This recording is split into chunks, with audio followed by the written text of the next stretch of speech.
ثمنا قليلا أولئك لا خلق أولئك لا خلاق لهم في الآخرة ولا يكلمهم الله ولا ينظر إليهم يوم القيامة ولا يزكيهم ولهم عذاب أليم صدق الله العظيم আয়াতটা অত্যন্ত ইনক্রেডিবল, খুবই ইন্টেন্স এবং খুবই সেন্সিটিভ আয়াত আমাদের সবার জন্য, যেখানে আল্লাহ রাব্বুল আলামিন, যদিও আয়াতটার প্রেক্ষাপট ছিল আহলুল কিতাব, যে যাদেরকে আল্লাহ বই দিছিলেন, তো তার ভিতরে যদিও আমরা পড়ে যাই, কিন্তু সেই আহলুল কিতাব কোরআনের ভাষায় ইহুদ নাসারাদেরকে বলা হয়েছিল।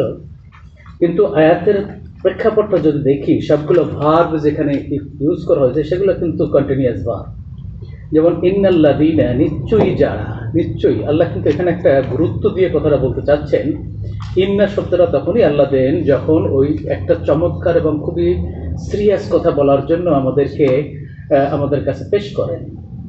আল্লাহ বলছেন ইন্নাল্লাযীনা ইয়াশতারুনা, ইয়াশতারু, এটা মুযারে, যারা এখানে আছেন তারা বুঝবেন। মুযারে মানে present and future, not past. কিন্তু আয়াতটা নাজিল হয়েছে 1400 বছর আগে, হলো এর ইফেক্টিভনেসটা কিন্তু বর্তমানে।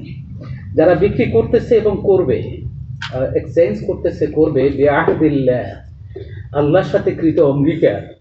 এখানে আল্লাহ থেমে যেতে পারতেন, কিন্তু আরেকটা শব্দ দিয়ে এটাকে আরো এমফাসাইজ করছেন, ও আইমানি, এবং তাদের শপথগুলোকে।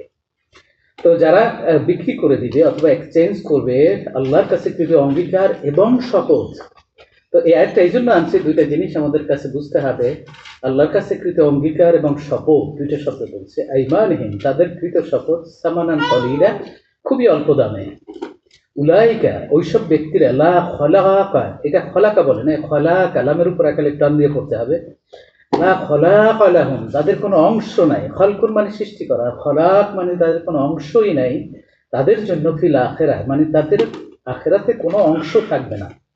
তো সেন্সিটিভিটিটা দেখেন আয়াতটা, এখানেই থেমে যেতে পারতেন। তারপর বলছেন ওয়া, প্রতিটা ওয়া মানে এন্ড। লা ইউকাল্লিমুহুমুল্লাহ, ইউকাল্লিমু, কাল্লামা ইউকাল্লিমু, এটাও মুজারে। আল্লাহ তাদের সাথে কথা বলবেন না এবং এখনো বলবেন না।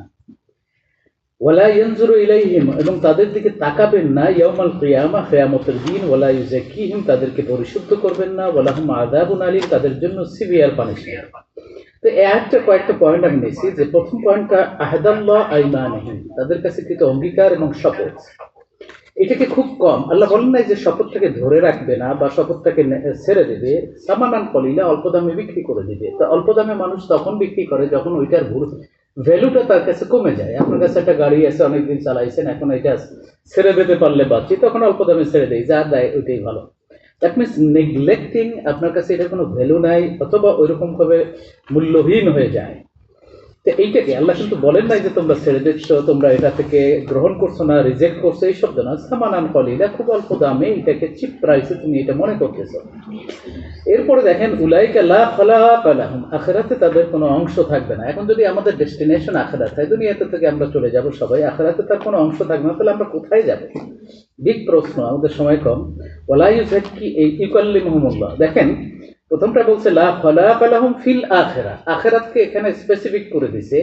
এরপরে বলছেন ওয়ালা ইউকাল্লিমুহুম, আল্লাহ তাদেরকে কথা বলবেন না। এখানে কিন্তু আখিরাতও বলেন নাই, দুনিয়াও বলেন নাই, কিছুই বলেন না। এখানে স্টপ করছেন যে আল্লাহ তাদের সাথে কথা বলবেন না। কোথায় কথা বলবেন না?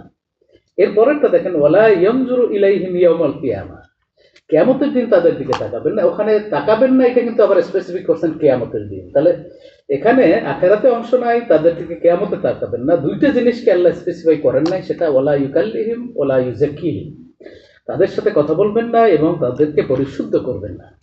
তো সম্মানিত বোনেরা, আয়াতটাকে যদি ব্যাখ্যার হয়তো জাস্ট সংক্ষেপে যদি বলি, যে আয়াতটার ভিতরে আল্লাহ এতটা গুরুত্ব দিয়ে বলছেন যে যাদের কাছে কৃত অঙ্গীকার এবং শপথ।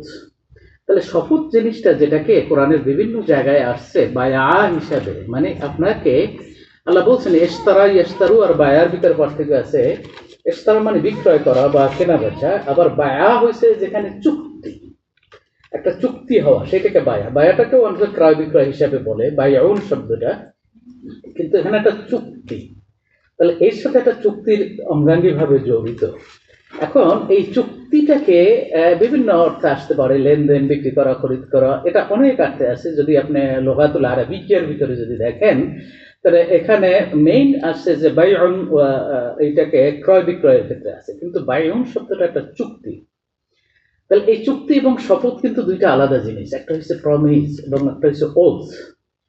তাহলে ইসলামের পরিভাষায় বায়াতটা কোরআনের বিভিন্ন জায়গায় আসছে, যেখানে প্রতিটা মানুষ আল্লাহ তিনটা বায়াত দিয়েছে। আর একটা খুবই সেন্সিটিভ আয়াত আছে সূরা আল ইমরানের কয়েকটা আয়াতের পরেই ধরবেন যে শুধু আল্লাহ, এটা তো সব মানুষের ক্ষেত্রে বলছেন।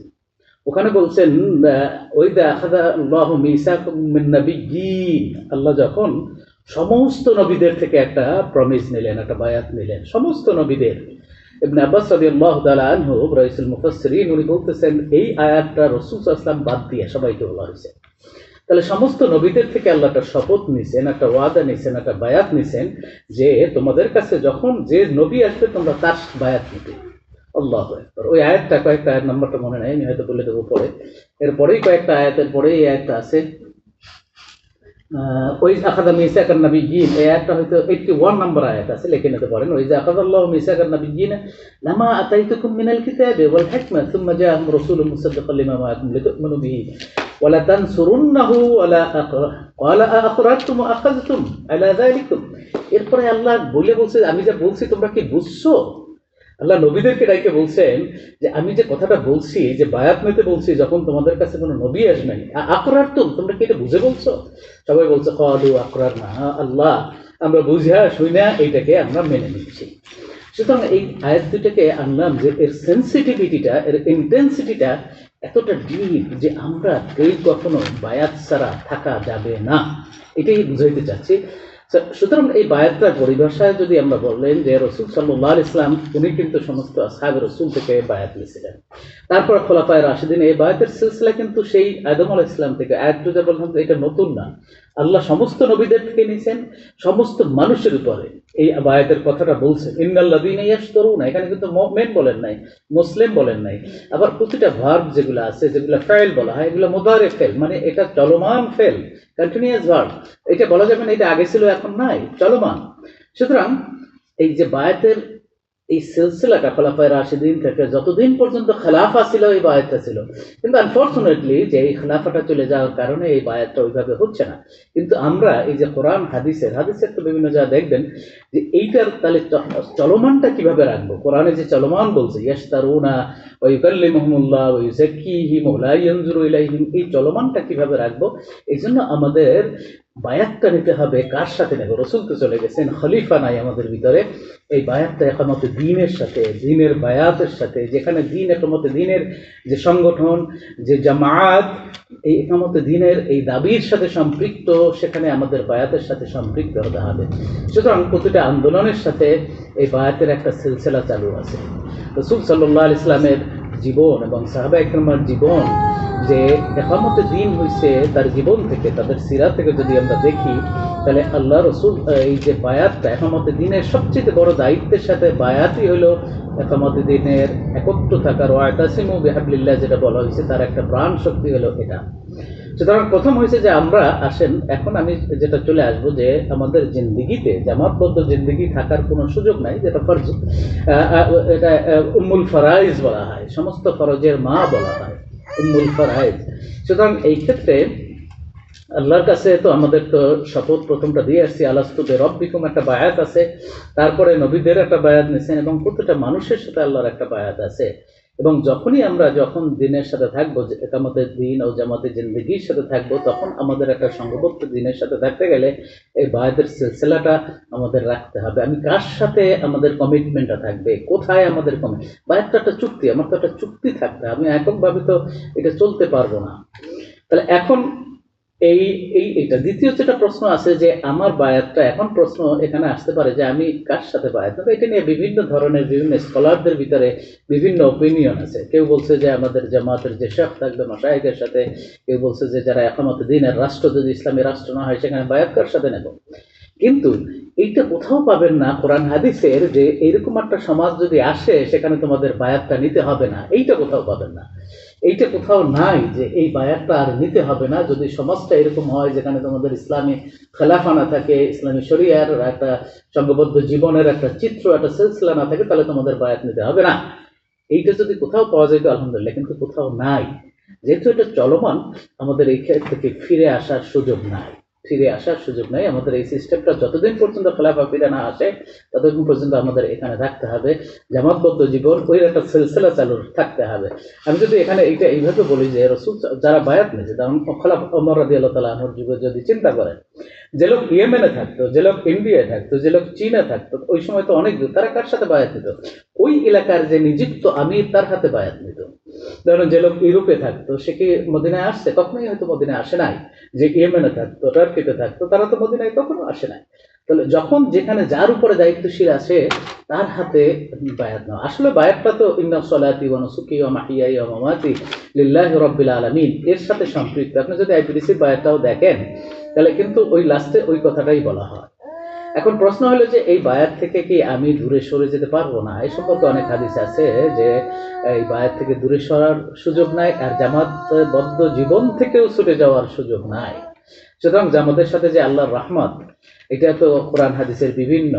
আর যেটা ওই হাদিসটা তো জানি যে বায়াতবদ্ধ অবস্থায় যদি কেউ তার এই দুনিয়া ইহকাল ত্যাগ করলো, তার মৃত্যুটা অন্ধকারের মৃত্যু হলো, কেন সে এই জামাতবদ্ধ এবং তার চুক্তিটাকে ওই যে লা ইউকাল্লিমুহুল্লাহ, অন্ধকার শব্দটা কেন আসছে এখানে? আমি একটু বলছি যে জাহিলিয়াতের মৃত্যু কেন বললো। দেখেন এইখানে লা খলাকা লাকুম ফিল আখিরাহ, খলাকা মানে আখিরাত বলতে তার অন্ধকার হয়ে গেল, তাহলে তার জীবনটাই অন্ধকারের ভিতরে পড়লো। তো সম্মানিত উপস্থিতি, আমরা এখানে শেষ করতে চাই। তো আইপিডিসির সাথে যারা ইসলামিক প্র্যাকটিস এবং দাওয়াত, আমরা এই বায়াতের একটা সিম্বলিক সিলসিলা আমাদের ভিতরে আছে। যারা মেম্বার হবেন তাহলে এই বায়াতটা হবে আমাদের আইপিডিসির কর্মপদ্ধতির সাথে, আইপিডিসির সংবিধানের সাথে, আইপিডিসির লক্ষ্য উদ্দেশ্যের সাথে। সুতরাং এইখানে আমাদের বায়াত বলতে এই বায়াতটা কিন্তু আলটিমেটলি আল্লাহর সাথে বায়াত, ওই আয়াতের আলোকে বায়াত। আল্লাহ রাব্বুল আলামিন আমাদেরকে, যারা এখানে আসি, আমাদেরকে সঠিকভাবে দিনকে এবং দিনের সাথে এই চুক্তিকে বা এই বায়াতকে বুঝার, মানার এবং আমল করার তৌফিক নসিব করুন। আমরা যারা এই শপথের ভিতরে আছি, আল্লাহ আমাদের শপথগুলোকে কবুল করুন। আর আমরা যারা শপথের নাই, তারা যেন আমাদের শপথের জন্য আমাদেরকে কবুল করুন। এতটুকু বলে আমি এখানে শেষ করছি। আপনাদের প্রশ্নের জন্য জাযাকুল্লাহু খায়র।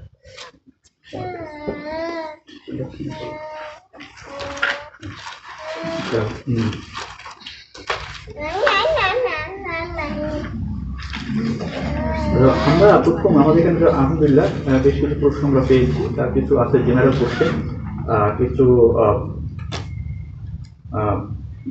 General question. আর এখন আমি প্রথমে আসি যে যদি আমাদের এই আলোচনার উপরে কোনো কোশ্চেন থাকে। আচ্ছা, তো একটা হচ্ছে যে difference between promise and oath, এই বিষয়ে আপনি একটু। জি, জাযাকুল্লাহ খায়ের। আহাদ এবং আইমান, যেটা চমৎকার যে বোন প্রশ্ন করছেন, আপনাকে মোবারকবাদ জানাই। একটা হচ্ছে প্রমিস করা, আমি এই কাজটা করব, আর একটা হচ্ছে শপথ নেওয়া বায়আ, যেটাকে বলা হয় আইমান, যেটা অন্যের সাথে সম্পৃক্ত। একটা হচ্ছে প্রমিসটা নিজের থেকে আসবে যে আমি আজকে প্রতিদিন এই কাজটা করব, প্রতিদিন। প্রমিসের ইনিশিয়েটর মানে আপনার ওনারশিপটা আপনার কাছে থাকবে। আর যখন শপথ নেবেন, ওই শপথের কিন্তু আরেকজনের সাথে থাকবে, তার কর্মপদ্ধতি, তার চিন্তা চেতনার সাথে একটা শপথ থাকবে যে আমি এইটার জন্য শপথ নিলাম, আমি দেশের জন্য শপথ নিলাম, আমি যুদ্ধের জন্য শপথ নিলাম। এটার সাথে ওয়ার্ডটা আরেকটু মোর ইন্টেন্স। আর প্রমিস যেটা করবেন, সেই প্রমিসটার যেটা হলো যে ওনারশিপটা আপনার কাছেই থাকবে। এখানে প্রশ্ন আসতে পারে শপথকে ওনারশিপ থাকবে না? অবশ্যই থাকবে, কিন্তু শপথের সাথে অন্য একটা অ্যাসোসিয়েশন থাকবে। এটাই হচ্ছে difference between promise and oath basically. তো আমার মনে হয় যে আর মনে হয় এই রিলেটেড কোশ্চেন নাই, তো আমি সাধারণ কোশ্চেনগুলো চলে যাই। হ্যাঁ, আচ্ছা, প্রথম কোশ্চেনটা হচ্ছে যে তাফিমুল কোরআনের তাফসীর অনেক করতে চায় না, মৌলানা মওদুদী বই আমাদের সিলেবাসে কেন? মানে এই ক্ষেত্রে যাতে অনেক দেখেন যে অনেক আলেমরা একটু এটাকে কন্ট্রোভার্সিয়াল করছে, সেখান থেকে কথা আসছে আর কি, বিষয় আপনি। জি, জাযাকুল্লাহ খায়ের। যে বোন প্রশ্ন করছেন, আপনাকে অসংখ্য মোবারকবাদ এই প্রশ্ন করার জন্য।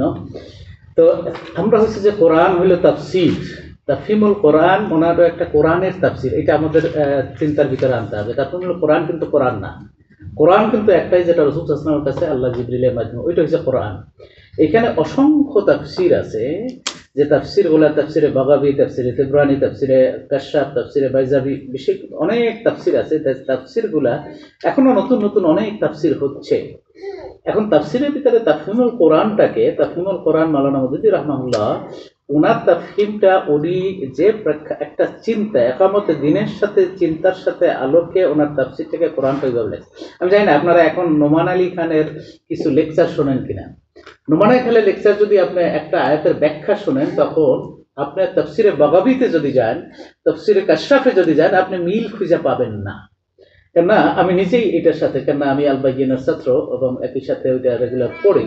তাহলে সেই ক্ষেত্রে আমি বলবো যে উনি বর্তমান কারেন্ট কন্টেম্পোরারি ইস্যুগুলোকে এতটা রিলেট করে দেয় কোরআনের সাথে, যেটা তো ওই সময় ছিল না। যখন তাফসির ইবনে রাইসুল মুফাসসিরিন ইবনে আব্বাস রাদিয়াল্লাহু তাআলা বলা হয় যে সমস্ত মুফাসসিরদের মাথার টুপি তাজ, তো তার তাফসির যদি পড়েন, তাফসির ইবনে কাসির যদি পড়েন, এই আয়াতের ব্যাখ্যা যেটা আমরা ব্যাখ্যা, এটা তিনটা তাফসিরে তিন রকম পারসেপশন আপনার কাছে আসবে। আর যদি এখন আমি বলি, তাহলে এখন আমার ব্যাখ্যার পারসেপশনটা অন্যরকম যাবে। মাওলানা মওদুদী রহমতুল্লাহ আলাইহি যে সমাজে যে সময়ে তাফসিরটা লেখছেন, উনি কোরআনটাকে ওই সময়ে ট্রান্সলেট করার চেষ্টা করছেন। কোরআনটা কিভাবে আমি এই সমাজের সাথে, কোরআন বলছে যে ফিহি যিকরুহুমা ফিহি যিকরুকুম, কোরআন স্পষ্ট কোরআন এই কথা বলছে। কোরআনের তাফসির নিয়ে কোরআন নিজেই বলছে যে আমি নাজিল হইছি তোমাদেরকে বলার জন্য। এটা এই জন্য না যে আমি ইসলামকে বলার জন্য নাজিল হয়েছি, আমি রসুলের জীবনকে বলে ন, ফিহি যিকরুকুম। কোরআন স্পষ্ট বলছে যে আমি, তুমি যে সমাজে আসো, যখন আসো, তখনকার সমাজ নিয়ে আমি কথা বলার জন্য কোরআন নাজিল হয়েছি।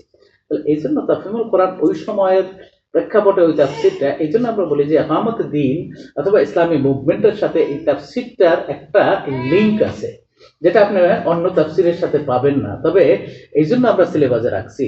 তবে এর অর্থ এই নয় যে আপনি কোনো তাফসির পড়তে পারবেন না, আমার সব তাফসিরই পড়বেন, এবং যারা কন্টেম্পোরারি স্কলার তাদেরও পড়তে হবে। কিন্তু একটা জিনিস আমাদের খেয়াল রাখতে হবে যে আমরা যেন মানে পাজলড হয়ে না যাই, আমরা যেন কনফিউজড হয়ে না যাই। এই জায়গাটাকে আমাদের খুবই সতর্ক থাকতে হবে। এই জন্য অনেকে দেখেন, অনেকে কোরআনকে বুঝতে যাইয়া বড় আল্লাহওয়ালা হয়ে যায়, আর কোরআনকে বুঝতে যাইয়া নাস্তিকও হয়ে যায়। তাহলে ওই জায়গাটা আমাদের খুবই সেন্সিটিভিটিটা আমাদের দেখতে হবে। তো এই জন্য মাওলানা মওদুদীর বইটা এখন অনেক ইসলামিক ইউনিভার্সিটিতে রিসার্চ চলতেছে। আমি যদি আপনারা দেখেন যে মাওলানা মওদুদীর এই বিশেষ করে এই বইটা, তার ফিল্মটাকে মানে মদিনা ইউনিভার্সিটি, তারপরে অন্যান্য ইউনিভার্সিটি, বিভিন্ন ইউনিভার্সিটিতে এই বইটা তারাও এখন নিয়ে আসছে, এটা ইনক্লুড করছে, এবং বিশেষ করে টার্কিতে তো বেশ ভালোভাবে এই বইটা চালু আছে। তো সেই প্রেক্ষিতে আমাদের সিলেবাসে রাখছি অ্যাজ এ রেকমেন্ডেড বুক হিসাবে। আমার মনে হয় এতটুকুই আমি থেমে যাই। এটা থেকে সম্পর্কিত কোশ্চেন আছে, আমাদের সিলেবাস সংশোধন কি করে সম্ভব? কারণ সব প্রতিষ্ঠানই প্রতি বছর সিলেবাস সংযোজন এবং কিছু জিনিস বাতিল করা হয় বা আপডেট করা হয়। আমরা আইবিকে আরো ওয়ার্ল্ড ওয়াইড অ্যাকসেপ্টেন্স বাড়ানোর জন্য সিলেবাস কাজ করা জরুরি হতে পারে কি? চমৎকার কোশ্চেন ভাবে, যিনি কোশ্চেন করছেন তাকে কংগ্রাচুলেট করি যে আপনাদের মতো বোনকে। যারা জুমে আছেন একটু কাইন্ডলি মিউট করেন, মানে বাচ্চাদের কথা শোনা যাচ্ছে। জি, জাযাকাল্লাহ খায়ের। এই বোনকে আমাদের দরকার বেশি করে, কেননা আমাদের জানেন যে আমাদের সিলেবাস কিছুদিন আগে আমরা পুরো সিলেবাসকে নিয়ে একটা দীর্ঘ সময় ধরে অনেক চেঞ্জ করছি, অনেকগুলো নতুন ডাইনামিক বই, কন্টেম্পোরারি বই, বিশেষ করে তারেক রমাদানের মতো বই, তারপরে এই বইগুলো অ্যাড করছি, এবং আস্তে আস্তে এগুলা এখন নতুন একটা সিলেবাস মেম্বারদের জন্য নতুন অ্যাডভান্স সিলেবাস করা হচ্ছে। তবে এই সিলেবাসগুলো হয়েছে যে আমাদের একটা বেসিক ফাউন্ডেশনকে বিল্ড আপ করার জন্য। অবশ্যই আপনার কথার সাথে আমি 100% একমত যে সিলেবাস এটা হয়েছে ডাইনামিক। সবসময় আমাদেরকে মনে রাখতে হবে যে সমাজে চলি, যে ময়দানে চলি, আমাদের ইসলামটা ওই ময়দানে ট্রান্সলেট করতে হবে, ইসলামটাকে ডিসেমিনেট করতে হবে ওই ময়দানে। সুতরাং ময়দানকে, যে ময়দানে আমি কাজ করব, সেই ময়দান যদি না জানি, তাহলে আমি তো সেখানে কাজ করতে পারবো না। এই জন্য আমাদের সিলেবাস, এই জন্য অনেক রাইটার আছে আলহামদুলিল্লাহ, নতুন নতুন আমাদের অনেক ভাইরাও নতুন নতুন ভাবে এইটাকে লিখতেছেন। তো আপনারা মনে হয় যে আপনাদের যতটুকু জানি যে ওই যে কিছু কিছু বই আপনারাও পড়তেছেন। তো এই আমাদের সিলেবাসটা ডাইনামিক, এবং রিসেন্টলি গত 2 বছর আগে চেঞ্জ হয়েছে, একটা বড় চেঞ্জ হয়েছে, এবং এখন আরেকটা চেঞ্জের জন্য আমাদের আবার প্রস্তুতি চলতেছে। জি, জাযাকাল্লাহ খায়ের। একটা প্রশ্ন হচ্ছে যে, আসসালামু আলাইকুম, অনেক সময় আমরা আমাদের এম বন্ধের দোষ ত্রুটি নিয়ে অন্য দায়িত্বশীলের সাথে আলোচনা করি, এই জন্য যে সে যেন ওই এম বোনের সম্পর্কে একটা ভালো ধারণা পায়। এটা কি গীবত সমালোচনা পর্যায়ে পড়ে কি? জাযাকাল্লাহ খায়ের। আমাদের সম্মানিত বোন, যে অ্যাসোসিয়েট মেম্বার মানে যিনি বোন হোক, আমাদের তো বোন অ্যাসোসিয়েট মেম্বার প্রিলিমিনারি মেম্বার, তো এইখানে দোষ এবং ত্রুটি এই শব্দটা একটু সেন্সিটিভ। এই জায়গাটা আমরা আলোচনা তো অবশ্যই করব তার মানে তার ইমপ্রুভমেন্টের জন্য, কিন্তু এই জায়গায় একটু আমাদের খুবই সতর্ক থাকতে হবে যে তার অনুপস্থিতিতে যে কথাটা উনি শুনলে কষ্ট পায়, এই ধরনের কথা যেন কারোর সাথে, সেটা ওনার ভালোর জন্যও যেন না করি। এটা আমাদের সতর্ক থাকতে হবে যে দোষ ত্রুটি যেহেতু বাকিগুলো ঠিক আছে, এজন্য যে ওই এম বোন সম্পর্কে একটা ভালো ধারণা পায়, তাহলে সেই ভালো ধারণা পাওয়ার জন্য তার দোষ ত্রুটিগুলাকে কোন লেভেলে গেলে এটা খেয়াল রাখতে হবে যে যেগুলো উনি শুনলে কষ্ট পায় অথবা ওনার অ্যাবসেন্সে কিছু বললে উনি কষ্ট পায়, তো এই জায়গাটা আমরা করবো না। এখানে ক্লিয়ার কোরআন হাদিসে স্পষ্ট আছে, সূরা হুজরাতের ভিতরে আছে, তারপরে আল্লাহ রসুলের স্পষ্ট হাদিস আছে, মান সাতারা মুমিনান সাতারাল্লাহু লাহু ইয়াউমাল কিয়ামা। আল্লাহু আকবার। যে কোনো মুমিনের দোষ ত্রুটিকে লুকিয়ে রাখবে, কিয়ামতের দিন আল্লাহ তার সমস্ত দোষকে লুকিয়ে রাখবে। চমৎকার হাদিস। আল্লাহু আকবার। তো এই জায়গাটা আমাদের খেয়াল রাখবো। আরেকটা জিনিস আমাদের ভিতরে না জোয়া যেন না হয় কখনো। আমরা কিছু ভাই বোন মিল্লা এক বোন নিয়ে কথা বললাম, হয়তো তাকে নিয়ে আলোচনা করলাম, ওই আলোচনা যে তাকে কিভাবে মেম্বার বানানো যায়, তাকে কিভাবে তার ফ্যামিলির ভিতরে সমস্যা আছে, তো ওই নাজোয়া, এটা অনেক সময় নাজোয়ার দিকে চলে যায়। নাজোয়াটা হলো যে কয়েকজনে মিলে একটা কাজ করা, যেটা ইসলামের দৃষ্টিতে ঠিক নয়। তো ওই জায়গাটা আমাদের ফিরে আসতে হবে যে সেটা যতই ভালো উন্নতির জন্য করুক, ওই তার ভালোগুলো নিয়ে আলোচনা করি, আর তার দোষ নিয়ে আলোচনা করলে অবশ্যই তার সাথে এটার অনেক প্রেক্ষাপট আছে। প্রেক্ষাপট অনুযায়ী হয়তো কিছু কিছু ক্ষেত্রে অ্যাকসেপ্টেবল, আবার অনেক ক্ষেত্রেই যেন এটা ওই বাউন্ডারির বাইরে না যায়। তো সর্বশেষ বটম লাইন হলো যে কথাটা ওই বোন শুনলে কষ্ট পাবেন সেটা না করি। হ্যাঁ, দায়িত্বশীল যদি একজনকে মেম্বার বানাবার জন্য বলেন, যে ওইখানে যেহেতু তার মেম্বারের জন্য এই জিনিসগুলা একটা সার্টেন লেভেলে কিছু বোনদের জানা দরকার, সেইখানে হয়তো বলতে পারি। ফর এক্সাম্পল, ওই বোনটা মানে আমি নাই, এখানে কেউ নাই, ওই বোনটা বা ওই ফ্যামিলিতে ইন্টারেস্টের সাথে আছে, এই জিনিসটা আমাদের মেম্বারের জন্য শর্ত, এতটুকু পর্যন্ত আমাদের রাখতে পারি। ওটাও আবার দায়িত্বশীল লেভেল পর্যন্ত, ওইটা যেন পাবলিকলি অ্যাভেলেবেল না হয়।